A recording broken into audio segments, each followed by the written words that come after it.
Bonjour à tous, aujourd'hui on va parler d'une enceinte Bluetooth qui est vendue dans les magasins Action, qui est RGB. C'est la Sologic Party Lite. Vous m'avez demandé un nombre incalculable de fois de la tester une fois que j'avais sorti sur la chaîne le test de la Roseland RS500. Je vous mets le lien ici. Bon, c'était une grosse daube.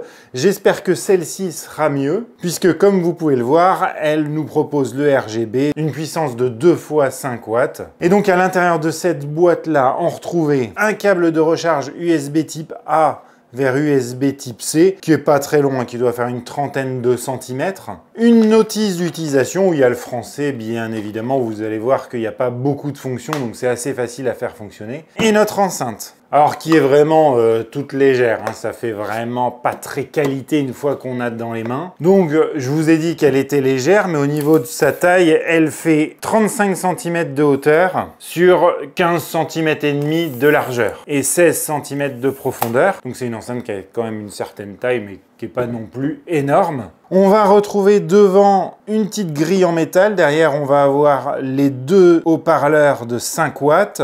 Sur le dessus, on va retrouver le port d'alimentation, un bouton pour changer de mode de LED, un bouton play pause qui va également servir pour utiliser le TWS. Et oui, c'est-à-dire que vous allez pouvoir connecter deux enceintes entre elles pour restituer un vrai son stéréo. Et puis, vous avez également un bouton plage précédente, un bouton plage suivante. Et ici, quand vous allez tourner ce bouton, vous allez allumer l'enceinte et vous allez pouvoir monter le son en le faisant tourner comme ça. Alors, contrairement à la Roseland, eh bien, ça fait quand même assez qualité. Les boutons sont plutôt agréables, il n'y a pas de jeu, donc ça, c'est vraiment plutôt une bonne chose. Alors, je dis que c'est qualité, mais franchement, le plastique est vraiment bas de gamme un peu partout. Mais bon, je vous dis le prix, hein, elle vaut 22 €, donc pour 22 €, ça paraît plutôt cohérent. Et puis, ma foi, bah, c'est tout, hein. Alors on peut remarquer qu'il n'y a pas de radiateur passif, ce qui normalement devrait un petit peu péjorer les basses, on aura moins de profondeur dans les basses. Et donc on va l'allumer, comme ça vous allez pouvoir voir un peu ce que vaut le RGB, et ça a été plutôt une bonne surprise. Donc vous voyez, le rendu est plutôt joli. Maintenant ce qu'on va faire, eh bien je vais la connecter à mon téléphone. Autre chose intéressante, elle est en Bluetooth 5.3, donc on ne devrait pas avoir beaucoup de délai de latence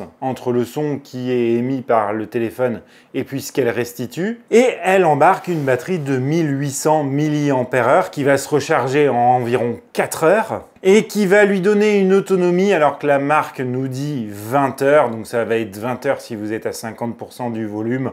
Comptez plutôt 15 heures si vous envoyez un peu dessus. Pareil, hein, le RGB est désactivable en appuyant longtemps sur le bouton qui est au-dessus. Et donc forcément, si vous désactivez le RGB, l'autonomie sera meilleure. Alors pour la connecter, hein, ça va très vite. Hein, vous allez sur les réglages de votre téléphone. Vous trouvez EE7349, c'est l'enceinte. Et puis après, on va pouvoir lancer de la musique. Donc là, j'ai mis de la musique pas très fort pour pouvoir parler et je sais pas si vous vous rendez compte, le RGB réagit un petit peu à la musique. Donc là, je vais vous mettre une musique, je vais vous montrer tous les effets de RGB, puis avant, on va parler du ressenti au niveau du son.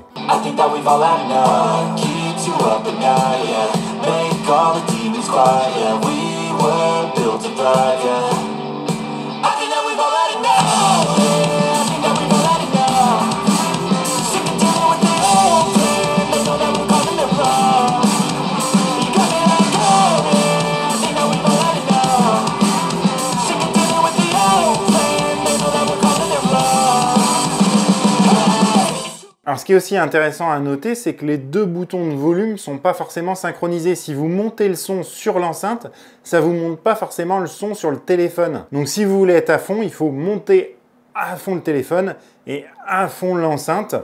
Autre chose aussi qu'on peut remarquer dans le RGB, c'est que vous voyez la plaque là où est renvoyé le RGB, ben, il y a des trous dedans. Donc, si on se met pile poil en face, on voit vraiment les haut-parleurs et je trouve que ça gâche un peu l'effet. Alors là, on le voit énormément à la caméra, on le voit moins quand on est en situation réelle.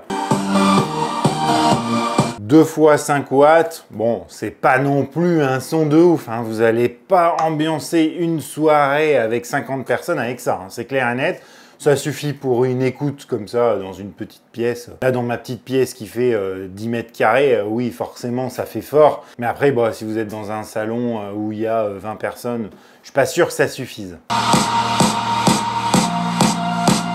Alors contre toute attente, eh ben, le son n'est pas si mauvais que ça. On a quand même de la basse, même si elle n'est pas hyper profonde, elle est quand même percutante. Là où ça va pêcher, c'est plutôt sur les aigus hein, qui manquent un peu. Ils vont être bouffés par les médiums. D'ailleurs, on a beaucoup les médiums qui ressortent sur cette enceinte. Le son est un petit peu caverneux, mais franchement, pour 22 €, bon bah c'est quand même pas mal.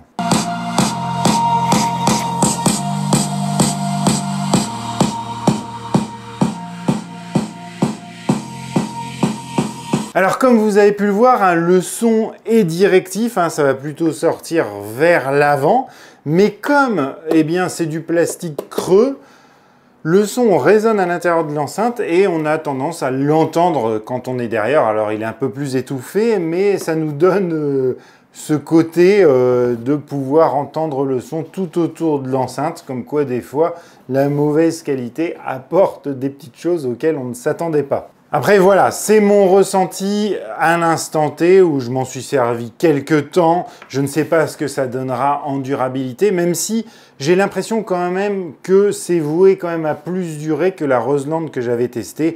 Là, les boutons sont plutôt de qualité, ça fait pas trop cheap, les boutons, il n'y a pas de jeu quand on les touche. Donc j'ai tendance à penser que c'est une enceinte qui pourra durer un peu plus dans le temps. Voilà en tout cas mon ressenti pour cette Sologic Party Light. J'espère que la vidéo vous a plu.